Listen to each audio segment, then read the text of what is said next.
જીવનમાં માતા પિતા આપણને જન્મ આપે છે, પરંતુ ગુરુ આપણને જીવન જીવવાની સાચી દિશા આપે છે. આજે ગુરુ પૂર્ણિમાના પવિત્ર અવસર પર ચાલો આપણા તમામ ગુરુઓની હૃદયપૂર્વક વંદન કરીએ.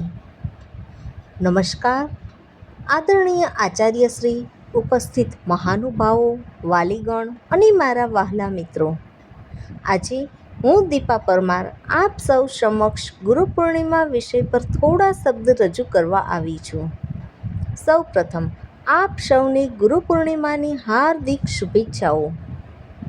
મિત્રો, ભારતીય સંસ્કૃતિમાં ગુરુનું સ્થાન ખૂબ જ ઊંચું માનવામાં આવ્યું છે. માતા પિતા આપણને જન્મ આપે છે, પરંતુ ગુરુ આપણને જ્ઞાન, સંસ્કાર અને સાચા જીવનનો માર્ગ બતાવે છે.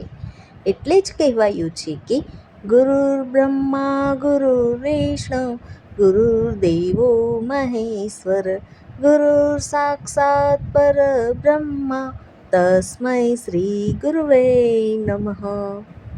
આ શ્લોક આપણને શીખવે છે કે ગુરુ જ આપણું જીવન ઉજ્જવળ બનાવે છે.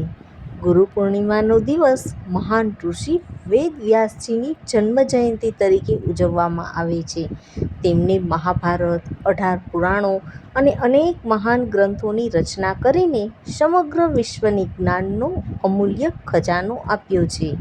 મિત્રો, સાચા ગુરુ માત્ર પુસ્તકોનું જ્ઞાન નથી આપતા, પરંતુ સારા સંસ્કારો, શિસ્ત, સત્ય, મહેનત અને માનવતા પણ શીખવે છે. શિક્ષક આપણા જીવનમાં દીવા સમાન છે.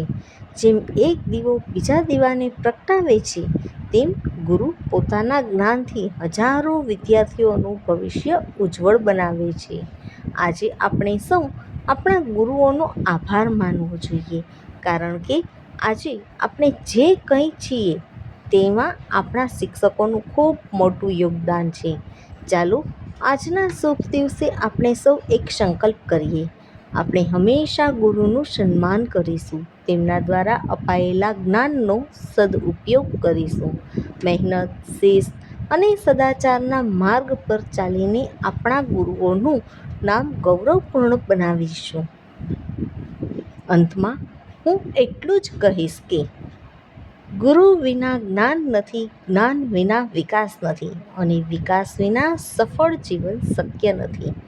ગુરુના આશીર્વાદથી જ આપણે જીવનમાં સફળતા પ્રાપ્ત કરી શકીએ છીએ.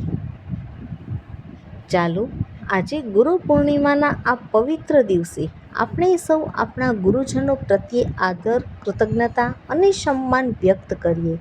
ચાલો સૌ સાથે બોલીએ, મારા તમામ ગુરુજનોને ગુરુ પૂર્ણિમાની હાર્દિક શુભેચ્છાઓ. ભારત માતા કી જય. જય હિન્દ, જય ભારત. ધન્યવાદ.